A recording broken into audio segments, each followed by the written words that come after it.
Good afternoon, and welcome to a special edition of All In with Nate. I'm finally back. It's been months, but the draft is what 2 weeks away, so we're gonna get started covering every team up until it's time for the draft. So we're gonna do the first 5 picks today. We're gonna be doing a show every other day, every 2 or 3 days, up until the draft. And of course, y'all know I'm a Falcons fan. That'd be the last show I do at the very end. I'm not covering the Falcons until close to the draft. So if you expect me to cover the Falcons today, I'm not covering them today. So we're gonna get started with the teams that are currently picking in the top 5 of the draft. So we're gonna start off at number 1 with the Tennessee Titans. Of course, they went 3-14 last year. But before I get into them, we're gonna do a quick preview about the Tennessee Titans. At number 1, the Tennessee Titans. The Titans, coming off 2023, was hoping that they got to see what Will Levis, their draft pick from Kentucky in 2023, could provide for their team. And also they made a couple of decent moves, including signing former Cowboy Tony Pollard, Calvin Ridley, and a couple other players to see if they could build into something successful in 2024. However, that was the total opposite. They tied for a league worst 3-14 record. They had the third worst defense in the league, and Will Levis did not turn out to be the quarterback that they thought that he would be. So the Titans come into the draft with 8 picks overall, including number 1 pick.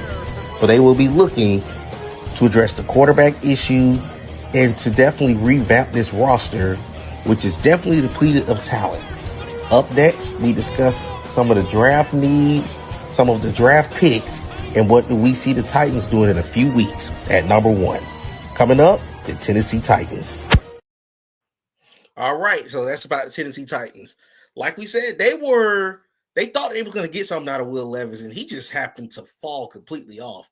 Like statistically, he didn't lead the league, of course, in interceptions. Kirk Cousins did that, but he was pretty bad for the Tennessee Titans. On top of the fact they don't really have a lot of talent over there in Tennessee either, so this team definitely, their number 1 need is for certain quarterback, but they got several other needs.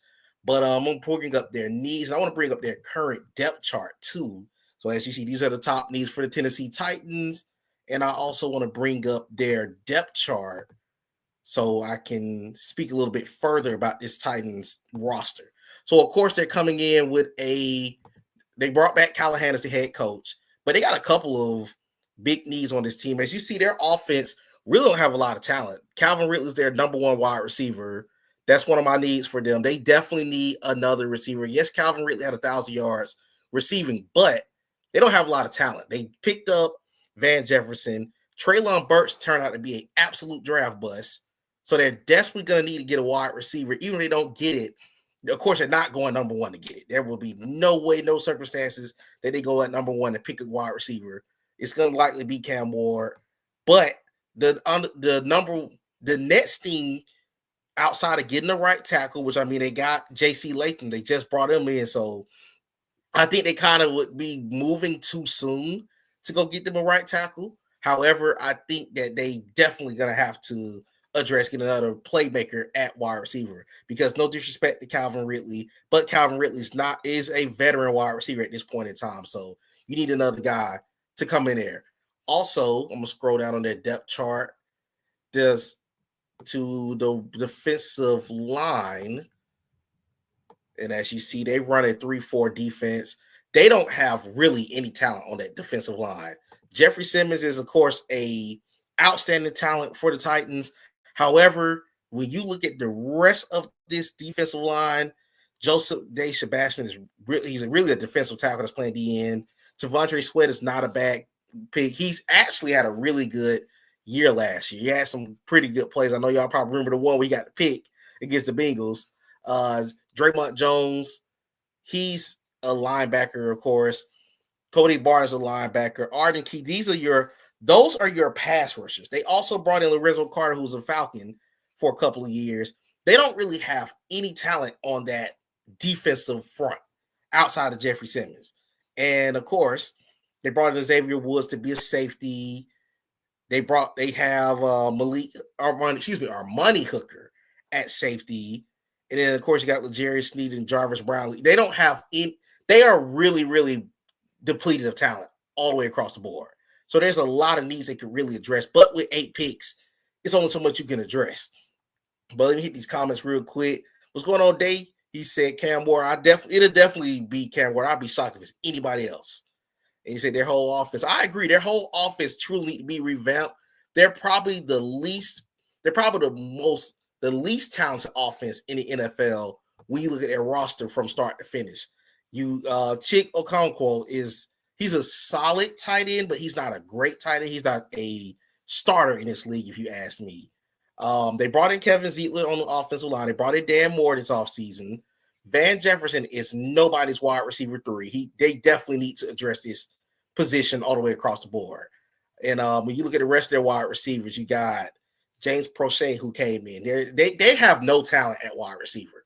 So a guy like a Egbuka, a guy like a Luther Burden probably gone, but a Egbuka, guys like a Isaiah Bond could be a potential pick right there for the Tennessee Titans.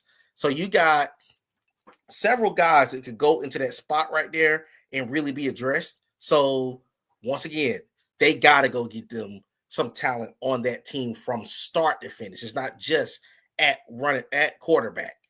But let's see, you have a comment coming in. Defensive line wise, they got a top 5 player in Sims. What they do? Yes, they do. They definitely need an edge, especially running a 3-4 defense. I don't like the talent on this team by no means necessary. Some of the other things that I could say that the Tennessee Titans could truly address outside of the 4 needs we got up here. They do got a right tackle, but Nicholas Petit-Frere, he was a right tackle from Ohio State, worst right tackle in the NFL last season. He was blown by 6%, which was like 8 worst in the league. Wide receiver, look at their wide receiver. Like I just mentioned, they're wide receivers. They don't have wide receivers. And also, outside of Jeffrey Simmons, nobody else gets a pass rush in Tennessee. And Harold Landry just went to New England, who I'll mention a little bit later in the show. So that's another team that could be that's another team that gained a player from Tennessee that is really not that productive at this point.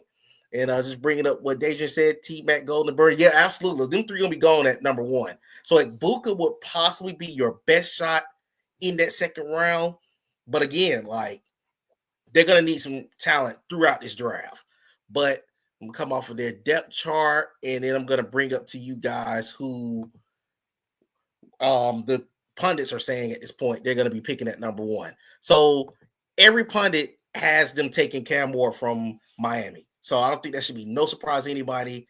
They all have them taking Cam Ward. It was Abdul Carter at one point in time, possibly going number 1, but because he's coming off of a surgery, you're going to see it's going to fluctuate. He's going to go top 5, but a lot of teams he's kind of fluctuating around the board. So I think the Titans are taking Cam Ward to jumpstart their offense going forward and really revamp that team under Brian Callahan, because when you look at the rest of the division outside the Colts, you got C.J. Stroud, you got Trevor Lawrence. So they need a quarterback for the future.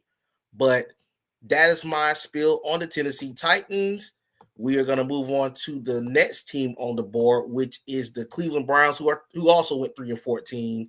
They have actually 10 draft picks in the upcoming draft in 2 weeks. But before we get into them, let's see what the Browns previews like. Up next, the Cleveland Browns. For a team that went to the postseason in 2023-2024 turned into an utter disaster. They lost Deshaun Watson for the season. Chubb went down for the season. They had to start 4 different quarterbacks throughout the regular season. This was the worst offense in the NFL. And even Myles Garrett at one point wanted out. As they enter 2025, they have now revamped this entire roster, especially on offense. They lost Nick Chubb to free agency. Deshaun Watson went down again for the season. And Myles Garrett, who initially wanted to be traded, decided to return to the Browns. However, with 10 picks in the draft, they will look to revamp this roster and recover from a complete disastrous 3-14 season as well. Up next, we talk about the draft needs, the projections, and what the mocks have the Browns doing at number 2. Coming up, the Cleveland Browns.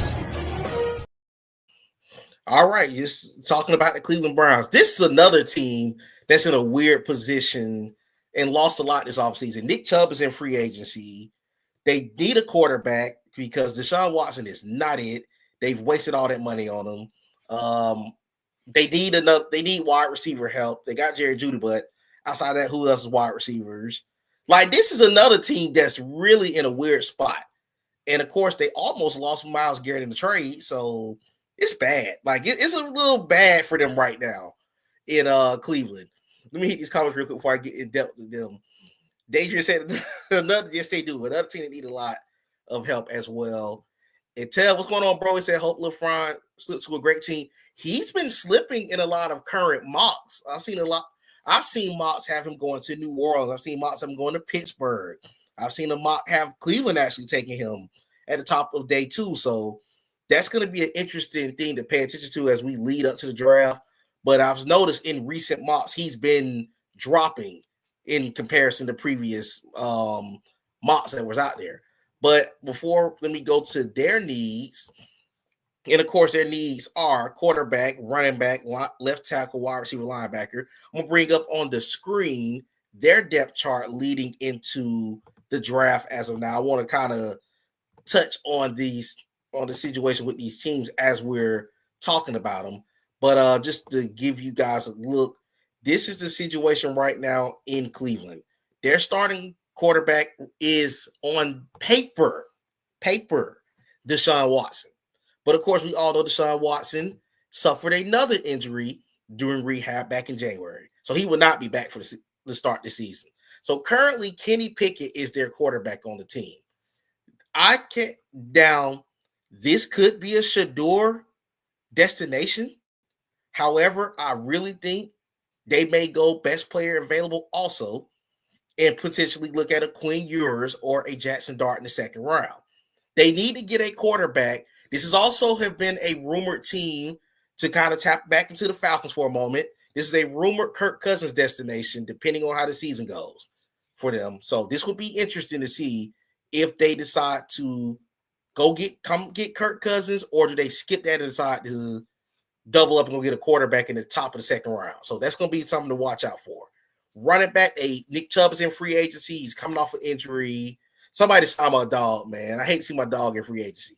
However, as you see, their running back situation is Jerome Ford and Pierre Strong Jr. That is not a starting running back by no means necessary. They will absolutely address getting a running back at some point in this draft.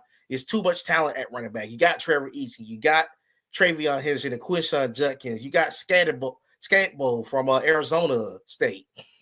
It's a lot of talent at running back that they can possibly address down the road in the second or third round or later. Because if I'm not mistaken, just make sure I'm correct, they have a second, they have 2/3 and a fourth, and they got a multiple amount of fifth round picks. So this is a team that's also been I've seen a couple of mocks have them potentially trading back in the draft as well. But let me hit some of these comments real quick. I think they go corner. Yeah, I can see them going corner or edge as well, because I'm going to bring up the defensive side of the ball for the Browns. Yes, you got that elite talent in Myles Garrett, but you really don't have nobody on the opposite side of Myles Garrett. And as you see, Jeremiah Owusu-Koramoah is hurt at the moment. Right now, their opposite defensive end is Isaiah McGuire, but they brought in Joe Tyron Shoyinka, but he really hasn't done much. He didn't do much in Tampa either, so they don't really have a lot of talent at that spot. They got Malik Collins and Shelby Harris at defensive tackle, so they need everything else but the Myles Garrett position on defense, to be brutally honest. Ryan, what's going on? Ryan said that the Browns are going to draft Abdul and draft a quarterback in the second round. I can see that. I can see that as well, because Abdul Carter is in that spot. He will be a great opposite guy to Myles Garrett. Also, David said that they should take Dart in the second round, but I think he's going to be a solid pro. I have seen a lot of people be kind of high on him, but I don't know. I ride the fence with certain quarterbacks like a Jackson Dart, because he could be a Will Levis situation. So I'll see. He could possibly be a solid pro. I would love to see Quinn Ewers as a Cleveland Brown, but we'll see how that plays out. But another position, let me go back up on the depth chart, is going to be left tackle for the Browns. Right now, DeJuan Jones is their left tackle. That is not a solid piece at left tackle. They still got Bitonio at left guard. They got Poaches at center. They got Wyatt Teller and Jack Conklin. This team will probably look at a tackle in the second round or later that won't be a number 2 pick, but they do need a left tackle. Wide receiver, as I mentioned earlier, they got Jerry Jeudy, but look at the rest of the wide receivers. Cedric Tillman, Michael Woods, Jamar Thrash, excuse me. I called that man Trash. My apologies. David Bell and Caden Davis. There's no number 2 or number 3 or even number 4 capable of being out there if they decide to go get possibly a Shedeur Sanders. They're going to have to get a wide receiver in the draft of some shape. You're going to have to address a wide receiver of some sort. I'm sorry, you're going to have to. Hey, I didn't mean to call that man trash, but you're going to have to get a wide receiver in this draft or maybe get you a veteran. And my boy Katie said, no, you said right. Hey, man, y'all be nice, man. Y'all be nice. But also going back down to linebacker, the linebackers currently right now are Jordan Hicks, Russell Caramo. They brought in Jerome Baker. That's another good linebacker addition for the Browns. And are they running this? It's strange. They don't have they got the 3 slots. They don't have the 3 linebackers like most 4-3 defenses. They got the slot corner. So they're probably okay at linebacker, but there's nothing wrong with going to get you a guy late. You can get you a Barrett Carter or a small Munden or somebody like that at some point in the draft, even a Chris Paul from Ole Miss down the road. So these are some needs that they're going to have to get in the draft. Now, the mocks are split about this number 2 pick. So I'm going to say what CBS said first. CBS Sports, you got Pete Prisco, Kyle Stackpole, Mike Ritter. They all have them taking Abdul Carter. You got Ryan Wilson and Garrett Padell got them taking Shedeur Sanders at number 2, which would make sense with his injury to Deshaun Watson. You got Josh Edwards and Chris Trapasso have them taking Travis Hunter at 2, which would also make sense because, yes, you got Denzel Ward, and yes, you got I don't even see him up on the screen. They have Newsome, but I don't even see. Yeah, it's Newsome. But you could use another corner, or you could turn him into a wide receiver. That's the benefit of a Travis Hunter. And then you also got you have Walter Football having also taken Travis Hunter, but Pro Football Focus has them trading down to number 10 with the Chicago Bears to take Mike Green out of Marshall. So that could be a tricky situation for the Cleveland Browns to go at number 2. So they really can either go Shedeur or best player available. So that's a team to watch out for at number 2, because whatever they do at number 2 will kind of tip the scale. To be brutally honest, if Shedeur doesn't go at number 3 with our next team that we're going to talk about, he could be slipping at least to the back half of the top 10 or even further, depending on what happens between 2 and 3. So it's split. You got some saying they go on Shedeur. You got some saying they go on Travis. You got some saying they go on Abdul Carter, which none of the 3 are bad options for for anything in Cleveland. So we're going to take the Browns depth chart off the board, and we're going to get ready to move on to the next team on the board, which is another tricky team, which is the New York Giants, who's going to be picking number 3. But before I get started on the New York Giants, let's get a quick preview. At number 3, the New York Giants. It is crazy to think that this roster at one point was in the postseason and won a playoff game 2 years ago. Because in the last 2 seasons, they've had back-to-back disastrous campaigns. Last season ended with Daniel Jones eventually being released. They were really depleted of talent. The only positive thing on the roster was the rookie phenom Malik Neighbors. But the Giants overall went 3-14. However, this offseason, they've been off to a pretty good start. They brought in Russell Wilson for a year. They brought in a couple of solid pieces like Paulson Adebo from the Saints, Javon Holland from the Dolphins, Darius Slayton returned. So there's a lot of things that's looking up in New York. But a year coming up where it's under a lot of pressure for both Brian DeBoer and the rest of the staff, the Giants will look to revamp this roster and at least compete in the upcoming season. They have 8 total picks going into the draft as well. Up next, we talk about the projections, the needs, and what the mocks are saying about the Giants. All right, well, he's talking about the New York Giants, and the Giants actually have done a really good job this offseason. They addressed picking up a couple of pieces on their team. They got, like I said, they got Russell Wilson. They picked up Jameis. They picked up Javon Holland to better their defense. They actually did a pretty decent job to be brutally honest with you guys. So this is a tricky team right here because this was really going to be set on the Shedeur location. But after they picked up Jameis and Russell, they may not even touch quarterback this year. They may wait and go potentially pursue an Arch Manning in the 26th draft. So I'm going to bring about their depth chart as I'm talking about them. They also come into the draft. They have 2/3. So that's another team that could be a possible trade up at some point if they see somebody they like. But before I add them to the board, the Giants' top needs are essentially quarterback, defensive line, and right guard. And I'm going to bring them up on the screen. But before I we got Tev saying the Giants basically said they're good on the problem. Yeah, that's what I thought too. I definitely thought that they said that they were good on that addition. And I feel like if you're not going to go Shedeur, you need to go Travis because you can either plug him at corner or plug him at wide receiver. That'd be a scary duo between him and Malik Neighbors. And you got to also look at the fact they can add him with Deonte Banks on the defensive side.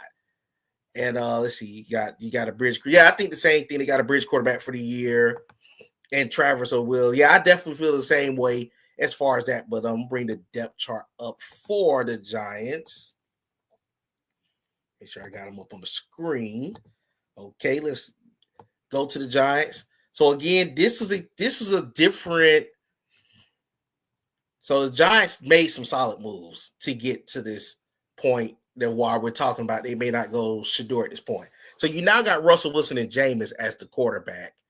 This is another team that'll definitely address a running back in the draft because I'm sorry, Tyrone Tracy Jr. and Devin Singletary is not your guys that you will say, I want them carrying the show for me in the fourth quarter when you're in a division that has a Saquon, that has the running tandem in Washington. I'm sure Dallas is going to go get another running back at some point in this draft. It could be Genty, and we talk about them down the road. So you got to get you a running back that can, and to me, last season from Saquon, Gibbs, Bijan, all those guys that had a good year last year, to me, the run on running backs is about to return. So we'll see what happens there for the Giants. At wide receiver, they got Malik Neighbors, but you don't really have a set talented 2 or 3. Outside that, you got Wan'Dale Robinson, you got Darius Slayton, and the rest of the guys aren't really your true, number ones. They actually got a decent offensive line. They got Andrew Thomas still. They may address at right tackle at some point. Evan Neal going to turn to be a draft bust. I'm sorry. They don't have a lot of terrible offensive line play, but it's something that with the depth of this draft down the road, you could see them essentially addressing. I'm going to go to the defensive side of the ball just to show you what their setup is right this moment. Give me a second. Okay, so as you see, they're still running 3-4 under. So Brian Burns and Kayvon Thibodeaux, they technically don't need an edge rusher. They would need more up on the line, like at defensive end and 2 defensive tackles, because they have Dexter Lawrence, but then you got DJ Davidson, and then you got Rakeem Nunez-Roches, who is not worthy of starting by any means. Now, if the potential possibility that Shedeur and Cam goes 1 and 2, this could be the Abdul Carter location, which would be a scary addition to just plug him at defensive end and still possibly address the defensive tackle later in the draft. But also, you are seeing that they could potentially go look at a corner later on at this point. So they definitely are in a tricky spot in New York. I still think they need another elite pass rusher because Brian Burns is an elite pass rusher. But Kayvon, I still think we still need to see a little more out of Kayvon Thibodeaux for him to really be considered as a quote-unquote elite pass rusher, if you ask me. Oh, and I actually just seen the comment. You said the same thing I was just thinking. I need to see more out of him this year because he was a top 5 pick at one point. So he's the one player I think out of that 22 class that really hasn't had that breakout campaign. Because even Trayvon Walker in Jacksonville is having a good last couple of years with them, and he was the number 1 pick at a point. So he's gonna have to get better. And then at right guard is another need that I said that they needed. Right now, the right guard is Greg Van Roden. They absolutely need to get a right guard. You got guys like Tate Ratledge, Josh Simmons. You got I can't even think of the other guys' names right now, but those are some of the guys that are coming off the top of my mind right now that could go at right guard. So you got to get you a right guard. It's gonna be talent. It's gonna be depth left late in the draft, and with them having 2/3, they should very well be able to address that in the 3rd round because they have the top pick of the 3rd round, and they got a comp pick, and they got a 5th from Seattle that's down the road too that they can look into getting that addressed. But as far as the mocks, they were another team that kind of was in a weird spot from the mocks. CBS, Ryan Wilson, Kyle Stackpole got them taking Travis Hunter at 3. Garrett Wilson, Josh Edwards, and Chris Trapasso all have them taking a dual Carter. Pete Prisco and Mike Rimmer got them going Shedeur. They got them Shedeur dropping to number 3. Walter Football has them taking up dual Carter. Mel Kiper has them taking up dual Carter. And Pro Football Focus had them taking Travis Hunter. And this is why I said, when you look at the draft order, and I'm not sure if you're all familiar with the draft order. When you look at the draft order, if Shedeur doesn't go here at number 3, it's going to get very interesting because he could potentially slip. Because when you think about, and I wanted to touch on this a little bit because recently you've seen if he wasn't in the 2 or 3, you're starting to see him just drop and drop and drop. Because there are teams who either is not going to force the issue of putting a 1st-round pick on a quarterback after number 2, after number 3, or you got so much talent in this draft that they have multiple needs that can feel like they can go back and double up down the road and get a quarterback. So this is going to be something to pay attention to as we get closer to the draft. Of course, we're going to definitely talk about it when they get on draft night. So, you just never know until we actually get to the draft. But that's going to be something to watch out for coming up draft night. So that is my spiel on the New York Giants.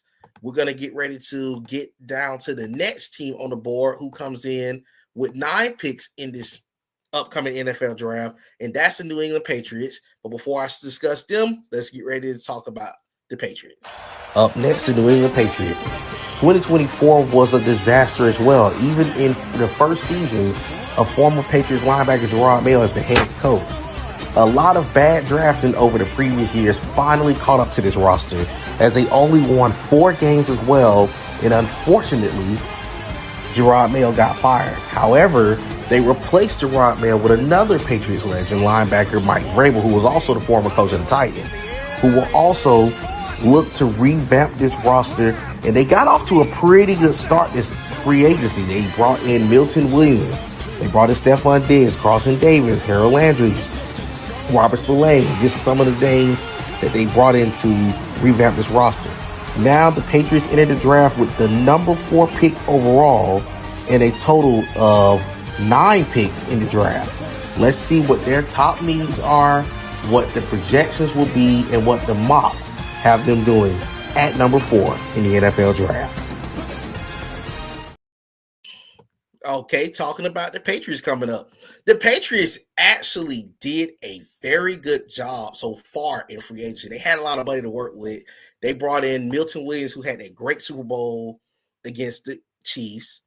He was part of that great Eagles pass rush they got going. They got Stephon Diggs. They needed a wide receiver bad for Drake May.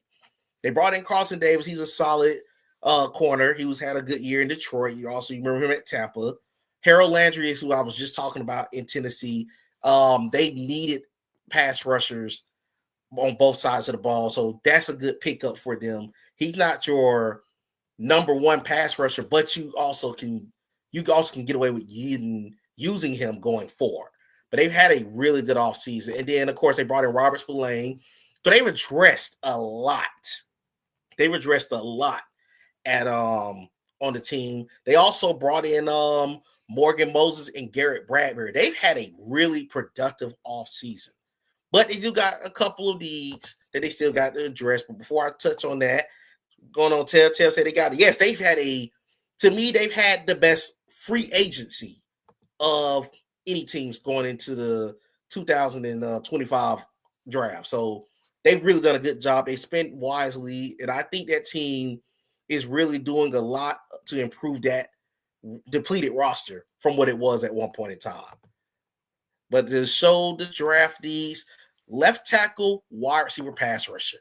Before I get into it, let me go to their depth chart so you guys can see what the Patriots do currently have on their roster. And like I said, they had a really, really good start to this offseason with the moves that they've made. As you see right now, that quarterback is Drake May. He'll be the starter next season. You got Ramondre Stevenson. At wide receiver, you brought in Stephon Diggs, who's a big name for that quarterback, that he needs a true wide receiver one. And that's exactly what they brought in with him. But outside of that, Demario Douglas he's not no true number ones. Kayshon Boutte is not no true number one. You got other players like Mack Hollins, Kendrick Bourne. You got a lot of unknown at wide receiver. So they definitely could use getting a wide receiver at some point in the draft. This could potentially be a McMillan play right here, but they probably wouldn't go jump the gun and go get a wide receiver that high. But they're going to potentially look into getting a wide receiver at some point in this draft because they got solid. They got 2/3. They got a third from us for getting back Judon. They got a second and a fourth. They got some picks at valuable times to go get a solid wide receiver. So they too could be in the Ekbuka, Isaiah Bond race. So that's going to be a team to watch out for down in the second round. They could possibly make some moves. They could also be a team that someone try to trade up and go get that fourth pick and go possibly target Shedeur if it's a team that's in a quarterback needy situation like a Pittsburgh down the road. So that's one of those things. Left tackle. Their left tackle is Darian Love. They are desperately looking at left tackle. And it would not shock me if the Patriots go Will Campbell. They got the kid from, you got Will Campbell, you got Kelvin Banks, even though I think Will Campbell's the surefire number one left tackle in the draft. You got Mimbo from Mizzou. You got Kelvin Banks, as got mentioned. You got solid left tackle talent here. So this could also be a position that they could jump and go address right then at that point. And on defense, as you see, they brought in Milton Williams. They brought in Harold Landry to be they run like a 3-4 also. Christian Barmore is their starting defensive tackle. They brought in Kyrus Tonga, who is definitely not going to be a long-time starter there. Robert Spillane is brought in to be an inside linebacker. You got Anthony Jennings on the outside. You got Caleb Von Chason on the outside. You don't have a lot of elite talent on that front four. On that front seven that can say, okay, we can get away with this. But you did bring in a Milton Williams, so that helped out a lot for New England. But once again, they're going to this could be a Abdul Carter destination depending on how the rest of the draft goes. He could very well go and get another, he could very well take a pick right here and go to New England too. So it depends. It really depends on what we see them guys do right here. But this could be a pass rusher destination too. But those are the three really, really major needs for New England. New England don't have they've really done a decent job this offseason making certain moves to better themselves going forward. But as far as what the mocks were thinking, almost every mock, with the exception of two people from CBS Sports, which was Garrett Padell and Mike Renner, had them going Travis Hunter at number 4. Everybody else has them going Will Campbell. Ryan Wilson even has them trading down to 10 with Chicago to take Will Campbell down there But everyone is having them going left tackle, which is Will Campbell or Armand Mimbo. I don't think anybody else is on the list for New England. So they all have them taking the best left tackle remaining, which would be Will Campbell. But that's my spiel on New England. And we're going to get ready to switch over to the last team in today's show, which is the Jacksonville Jaguars, who are going to have 10 picks going into this draft. They went 4-13. But before we discuss the Jacksonville Jaguars, let's get one last preview off. Coming in at number 5, the Jacksonville Jaguars. This was another roster who was a fringe playoff team in 22 and 23 that fell off a cliff in 2024. They finished the season at 4-13, but they started 2-7. They lost Trevor Lawrence to a season-ending AC joint sprain. They only beat the Colts, the Patriots, and the Titans, and two of these teams you just heard me mention in our show today. They were bad on both sides of the football, leading to Doug Peterson getting fired. They brought in the former Bucs offensive coordinator Liam Cohen as their new head coach. And now the Jaguars will look to revamp their roster. They will also look to add to the rookie sensation Brian Thomas, who had a really good season for the Jaguars last year. And they're also coming in with not a lot of room that they've improved on because they didn't really have a lot of money this offseason. So let's see what the Jaguars' top needs, what the projections are, and what the mock has them doing at number 5. Up next, the Jacksonville Jaguars.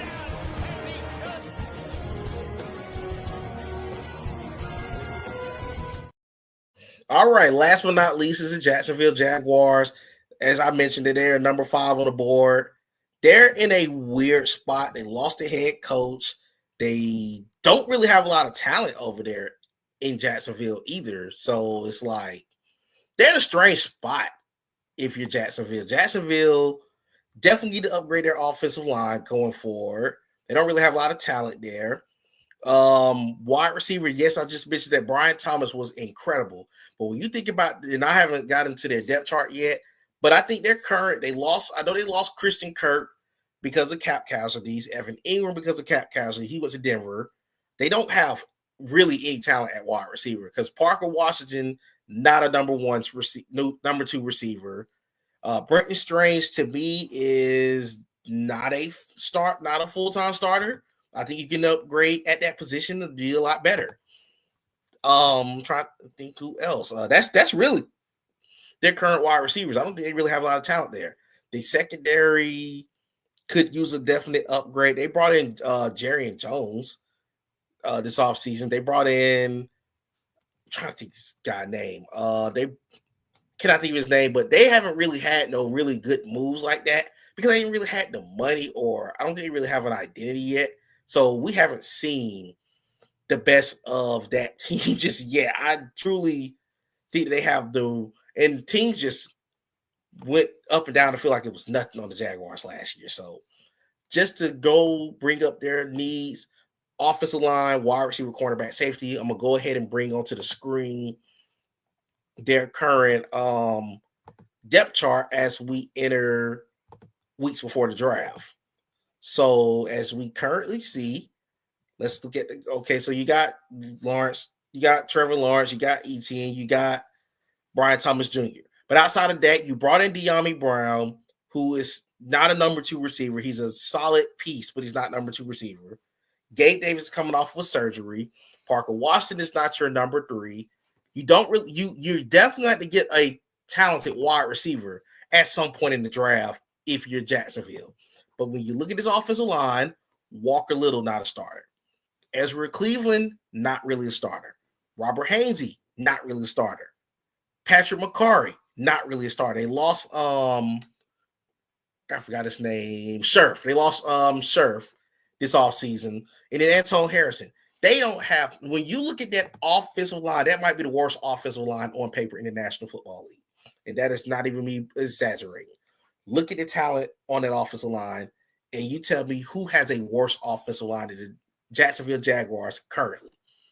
This could be another position, but on the flip side, they also don't really have good defensive linemen as far as defensive tackle.